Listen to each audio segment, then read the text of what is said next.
नक्श जीजू। अनिका, ये कौन? ये मेरी बेस्ट फ्रेंड है, बिल्कुल मेरी बहन की तरह। मैं अनिका का बॉयफ्रेंड हूँ, तुम मुझे आज से जीजू बोल सकती हो। ओ हेलो, तुम अपने आप को समझते क्या हो? क्या तुम हमारी अनिका के लायक भी हो? मेरे जीजू सिर्फ और सिर्फ नक्श हैं, हमारे रास्ते में मत आना। अनिका, तुम इस तरह के इंसान के साथ कैसे रह सकती हो? दरअसल प्राची इस समय अंदर ही अंदर बहुत हेल्पलेस फील कर रही थी। उसने एक्सपेक्ट नहीं किया था कि अनिका नक्श को छोड़ देगी। कहीं ऐसा तो नहीं कि अनिका को नक्श की असली आइडेंटिटी के बारे में पता नहीं हो? प्राची ने मन ही मन सोचा। प्राची की बात सुनकर अनिका ने नक्श की ओर देखा और उसकी आंखों की चमक एकाएक गायब हो गई थी। अनिका, तुम्हारी दोस्त मेरे बारे में कुछ भी सोच रही है। क्या मैं जान सकता हूँ कि मैंने किसी भी तरह उसे ऑफेंड किया है क्या? उसी समय नक्श भी वापस उनकी तरफ लौट आया। अनिका को देखने के बाद वो प्रेरक को घूरने लगा था। इससे पहले कि नक्श कुछ बोलता, प्रेरक ने अपना मुंह खोलते हुए कहा, तुम यहाँ खड़े खड़े क्या कर रहे हो? ये कोई बाजार नहीं है, यहाँ पर किसी को एंट्री नहीं मिलती है। अगर मैं कहूं कि मैं ये घर खरीदने आया हूं तो? घर खरीदने आए हो? क्या तुम्हारे पास पैसे हैं? क्या अनिका ने तुम्हें पैसे दिए? प्रेरक, बकवास मत करो। नक्श ने मुझसे आज तक कभी पैसे नहीं मांगे। मैं यहाँ का सबसे अच्छा घर खरीदने के बारे में सोच रहा हूँ। क्योंकि तुम यहाँ के मैनेजर हो, इसलिए क्या तुम मुझे बता सकते हो कि यहाँ का सबसे बेस्ट अपार्टमेंट या विला कौन सा है? चित्रा आंटी ने बताया था कि तुम तो पूरे यूजलेस हो, लेकिन दिखावा करने की तुम्हारी स्किल्स बिल्कुल भी लो नहीं है। ये बोलने के बाद तुरंत ही प्रेरक पीछे मुड़ा और उस बिल्डिंग के मॉडल की तरफ बढ़ा। उसने एक बड़े से विला की तरफ इशारा करते हुए कहा, इसे सूरत का स्टार विला कहा जाता है।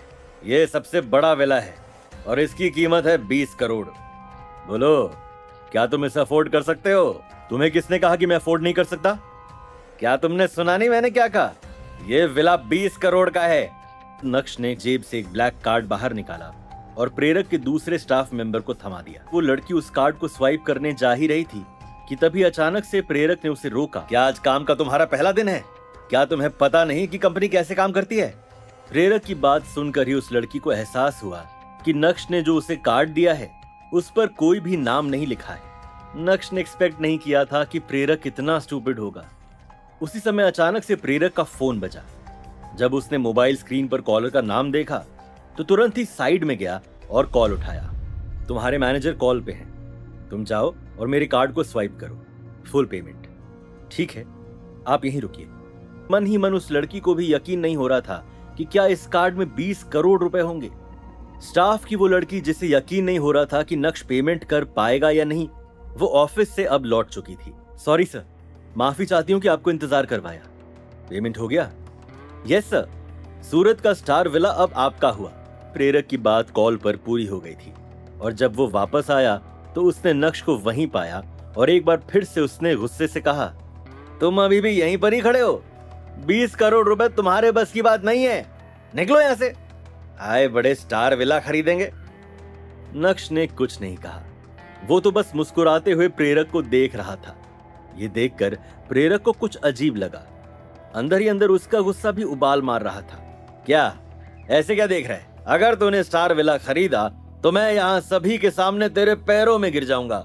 सभी लोगों ने सुना ना इन भाई साहब ने क्या कहा? हाँ हाँ, सभी ने सुना। अब तू वो कर जो मैं देखना चाहता हूँ, स्टार विला खरीद के दिखा। मैनेजर सर, देखना तो आपको है, इन जेंटलमैन ने ऑलरेडी स्टार विला खरीद लिया है। क्या कहा तुमने? मैंने कुछ भी गलत नहीं कहा मैनेजर सर। जब आप कॉल पर थे तब इन जेंटलमैन ने स्टार विला का पूरा पेमेंट कर दिया। अब वो स्टार विला इन्हीं का है। एम्बैरेस्ड एक्सप्रेशन के साथ उस दूसरी लड़की ने प्रेरक की ओर देखते हुए कहा। बस फिर क्या था, प्रेरक के चेहरे पर 12 बज गए थे। अरे, मुझे अच्छे से याद है कि तुमने अभी क्या कहा था। पैरों में गिरने का समय आ गया है। नीचे नहीं जाओगे तो ऊपर कैसे उठोगे? तो जैसे यूजलेस इंसान के सामने मैं नीचे झुकूंगा? पागल हो गया है क्या? तो इसका मतलब तुम अपनी बात से मुकर रहे हो। तुम्हारा तो कोई वजूद ही नहीं मेरे दोस्त। हाँ, नहीं है मेरा कोई वजूद। अब बता क्या करेगा? यूजलेस इंसान, क्या तू मुझे मारेगा? और सुन मुन्ना, मुझसे भिड़ने की गलती मत करना।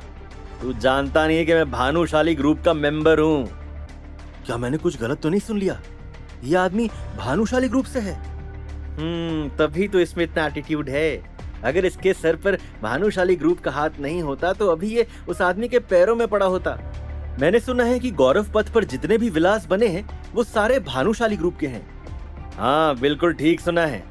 वैसे हम इसके जैसे यूजलेस इंसान को तो कंपनी के दरवाजे के पास भी नहीं फुदकने देते।